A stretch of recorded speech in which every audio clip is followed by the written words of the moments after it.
Laura Dern, the new series Big Little Lies, just wrapped up on HBO to wide critical acclaim and really great reactions from audience members. Why do you think the show had such an immediate positive reaction from people?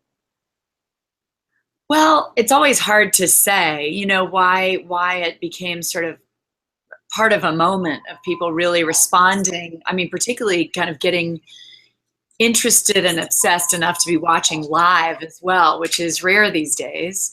I think as a mystery unfolds, you become a bit addicted to finding out what's going to happen next.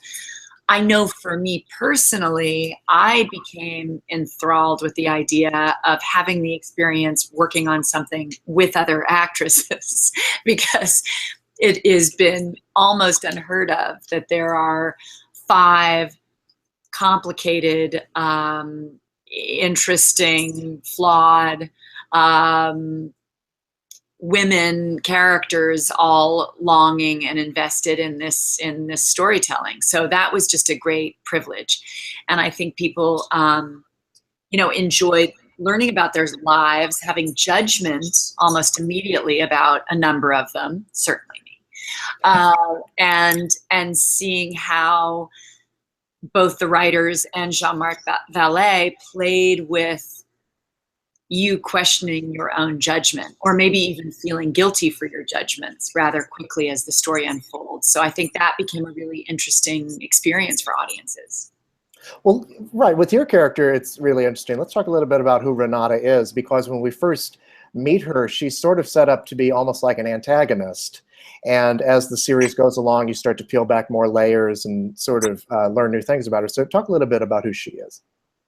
Well, I love her as a character. The 2 things that moved me the most that I think are interesting, one on a cultural level, it was particularly interesting to play a woman in the corporate world who has taken over a man's job, has fought for years to get that job, and has used her voice enough to finally make room for herself in a boardroom in the corporate world, probably a boardroom with 15 people, and be the only woman in that room, and learn what it took to get there and the kind of woman she's had to be, whether it's her nature or not. And we shot during this last presidential campaign run last year. So it was pretty amazing to play Renata at a time that, as the scripts were unfolding in the first 1, 2, even 3 episodes, the crew and fellow cast members were saying, oh, I can't stand her. She's such a B word. She's so, she's probably a horrible mother. She has a sexless marriage because she's so like in the power seat. She has to be powerful and have the man's role. And you just hear all the stereotypes that were unfolding culturally as well. That because a woman is brilliant, because a woman wants a man's job in the traditional sense that she must be A, B, or C, that really interested me. And I loved kind of bringing light to that big question. And then secondly, there's nothing more fun than playing a seemingly impossible person who, thanks to both writers, the novelist and David Kelley for adapting, and Jean-Marc Vallée, they were having delicious fun, as was I, gaining empathy for her as a mother, but not necessarily liking her more. I mean, it's a fun thing to play around with. That maybe she isn't your best friend, but somehow you adore her too. You adore her even when she's impossible. Right. Well, that's what's so interesting. I mean, watching it, I had this sort of dual reactions in my own mind of hating your character in some moments, but then empathizing with her in other moments. And I think what's kind of key in that is that a lot of the things you do are sort of centered around your daughter's well-being. Mm-hmm. Can you talk a bit about that? Yeah. And, let me just say, I was raised by a beautiful actor who is funny and has a big heart, and in the movies killed John Wayne. So it taught me very quickly that, you know, the guy you love to hate is really delicious to play, and for audiences, there's something fun about that. You want to have a career filled with many other kinds of characters, but you know, there is nothing more fun at times. But I think that deeper piece of being both misunderstood by a tribe of women as a narcissist or a selfish mother because she goes to work is something that a lot of women have a lot of pain about and guilt about. As we enter the workplace, more and more is expected of us. Our job at home doesn't shift. How much time we have does, and therefore our guilt grows. So, you know, we wrestle with that. And Reese and Nicole and I wrestle with it a lot. And the three of us as working mom actresses talked about that a lot, even on set. So that's an interesting thing to consider. But the larger, I think, most relatable piece for Renata is especially a character that seemingly has it all, has the power of influence, has money. She's powerless to control the safety and well-being of her child. And we all feel that as parents. We want to believe that we have control, but we don't. Frankly, the minute we give birth, we don't. But the terror that you try to do it all right and you pick the perfect school and the perfect this and the perfect that, and then still kids are bullied or brokenhearted by their own experiences, I think is a very common theme and a very interesting one to play with as an actor. It certainly is. And I mean, throughout the entirety of this show, there is this undercurrent of violence that permeates throughout it. I mean, it's interesting that I guess the inciting incident of this story is a choking that happens off screen. Right? Can you talk a bit about that? Well, you know, I loved that here is a beautiful, you know, unwinding of a show, of a series that really considers a very large question about abuse and bullying and domestic violence. And that it is my character, who is not part of that story necessarily, who gets to say the most about the subject. And I think that's really fascinating in the writing of the piece, that I get to reflect this question of how boys treat girls and how women or girls must tell the truth if they're being abused, and that you can't keep those secrets, and that we've learned to find voice in this world so that this is never done to us, because my daughter in a first grade class has been choked or bitten. So I just think that's a brilliant parallel to have a character who sort of gets to be the Greek chorus of the theme of the piece without it being talked or over talked about, where it's happening, you know, at home with one of our lead characters being Nicole. So I really loved what I got to say. And I love that I even say it sort of violently, that it's not like we reflected in Renata's story by going, oh, sweetie, mommy's worried about you, that I'm like almost screaming in my daughter's face and furious with her that she's keeping this a secret, and doesn't she know how important it is that, you know, girls use their voice in this world, and how hard it is to get that. And I mean, it comes from the rage and the fear of not only motherhood, but of years of trying to be defined with some independence and singular voice as a woman, you know, in a generation that had to fight really hard, especially in the world that she's in, the corporate world of, let's say, Silicon Valley. Mm-hmm. Well, going off of that, I mean, was there a particular moment within this that was difficult for you to play? Because you do walk a fine line there with this character between going, I guess, a bit over the top or not, you know what I mean? Like there's a fine line that you have to walk throughout this. So was there a particular moment that was difficult? Well, it's difficult because it's the most fun.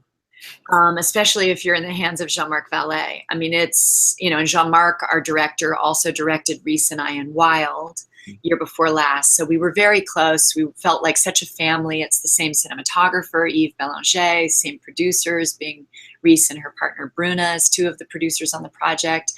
So we had come out of this very intimate relationship of making Wild, and there is a sense of trust and safety to go further than maybe feels safe with a character, but the character lends itself to that because you can just feel that she's unraveling. And a character who thinks she's in control of everything unraveling is just an amazing character to get to play. And so it is a fine line, but in the hands of someone who makes you feel boundaryless, then you're unafraid to try everything because you know he has your back, and that's where the fun really begins. And you know, there's nothing, I think, more fun to, I mean, of all the characters I've played, I think this is the only time I've played someone who is an out of control freak. And that was a blast. Complicated and awful and beautiful and something I think in some weird way we all can relate to. And you get 7 hours with which to explore this character. I mean, you bring up Jean-Marc Vallée, and he is the director of all 7 episodes. You've done film and you've done television. Is it easier, I guess, when you have that kind of consistent vision throughout, as well as the writing as well from David E. Kelley? It's easier to learn about the person. It's easier to go all kinds of places because you literally have more time with them to explore how they may be from one day to the next. But it's heartbreaking to say goodbye. And I've only had that one other experience, which was playing the character Amy Jellicoe in HBO's Enlightened. It's the only other time I've done something long form where we did, 2 seasons. And I fell so in love with her and so in love with playing her that it was really like letting go of a best friend. And I do feel that a bit now with Renata also, because you explore like no other. I mean, people can say, my God, I was on Broadway for 2 years and it was such an amazing experience, but it's the same 2 hours every night, just like a feature film. And this is, extraordinary. I mean, I thought I knew her. That was the fun until, David would reveal a new place she could go. And I'd be on set with these hilarious, dark, awful lines of dialogue I had to say. And Jean-Marc would be like, "You're so angry, you throw your phone in the pool." You're just like in it and you're going, wait, what am I doing? Because that's just one given moment where she was pushed a little too far and she might be very different tomorrow. And that's, a luxury that every actor should get to feel, given that I've been mostly doing feature films all my life. To have that kind of opportunity is just total bliss. Right. And I mean, going off of that, the response to this was so great that people have asked about there being a second season. But it ended kind of conclusively. Do you know what a second season would even look like? Has there been any kind of discussion of that? I think that's really now in the mind of our brilliant novelist. I mean, these are her babies. And so she now gets the time to explore what would it be and does that feel true to my original intent? And I know there has been a lot of talk both amongst us and within her and for an audience. So, all I can say is I hope she and therefore potentially David would find a way to what another story might be, perhaps with these same characters, or the evolution of what happens next, only because I miss being Renata. I honestly had one of the great times, and I miss being with, those amazing ladies. Right. I wanted to ask you something that was about something that was in the news recently about one of your great collaborators, David Lynch, saying that Inland Empire, which you two made together, was going to be his last film, which was sort of disappointing for people like myself who are great fans of his. We do have a new Twin Peaks coming up, so I wonder, with people like Jean-Marc Vallée, for instance, being a great filmmaker working in television, do you think there's the possibility that he would do more television? Or I hope so. I hope that for both of them. I mean, what I love that we always knew about David, and I think Jean-Marc is much in keeping with that kind of artist. David makes art, and he will never stop. This is his way of life. You can go to his house on any given day, and he's bopping around from the wood shop to cutting Twin Peaks to writing a script to photographing to finishing a painting to making me a cappuccino. That's like my favorite day with David. And it's extraordinary. And the way he's always in it and hears music. Jean-Marc is, he cuts. He is such a brilliant musical editor and artist and visualist. I mean, that I think he, like David, sort of sees storytelling in so many areas. And that makes me suspect that it's boundaryless, and therefore it will always be reinventing itself. I mean, I had one of the great privileges of my life is my deep and extraordinary friendship with our beloved Jonathan Demme, who we lost last week. And Jonathan, in thinking about what he gave us everything. He wanted to change the planet. He made some of the most important documentaries about activism. He was marching in the streets. He made Stop Making Sense. He made some of our greatest films. And I think, his life was about continuing to reinvent the wheel to use voice. And I think, if I were to judge my best friend, David Lynch, I would say he's silly to ever say never because he breaks rules every day. So he shouldn't set them for himself. That's my hope. I certainly hope so too. Throughout your career, you've worked with a lot of great filmmakers, and you've received 2 Oscar nominations, just like your parents. The apple doesn't fall far from the tree, as well as 5 Emmy nominations, countless other wins. What has that kind of recognition meant for you throughout your career? Well, it's changed a lot. When I started and being raised by actors all around me, my parents and godparents and friends of my parents, it was much about like not putting too much credit into all of it, loving a compliment and continuing on with your work and trying to have deep humility so that you continue to push yourself. There's no stopping growth. And that's why we're here in all areas of our life, hopefully. But the business has changed. And these academies, God bless them, both for film and television, mean the world because, television is a massive marketplace more than ever. And people don't go to the movies as much. So in both cases, awards, accolades, nominations, wins are a beautiful tool to get people to see something of value.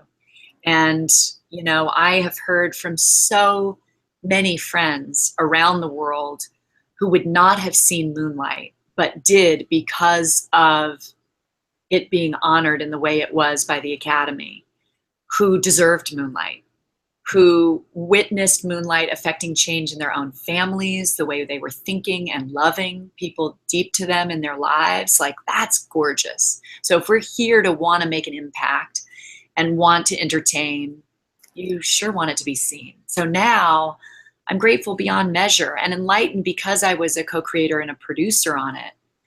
I wasn't just the actor going, oh, that's nice, but, trying to be relaxed about it all. And but that show was given such support by people like yourself, in fact yourself, and it meant the world to us because people saw it, and people are seeing it now because they're reading reviews and know that it won awards. And I have people coming up to me going, oh my God, I just got this through this election, and Amy Jellicoe got me through it because I just binge watched Enlightened for the first time. And it makes you feel so good. But would it have been seen as much without the support of awards and critics? No. So I'm very grateful now. Absolutely. To that point, you are on the board of governors of the Academy and the Actors Branch. I wonder what that experience has been like for you. It's been amazing. I've loved it. I've loved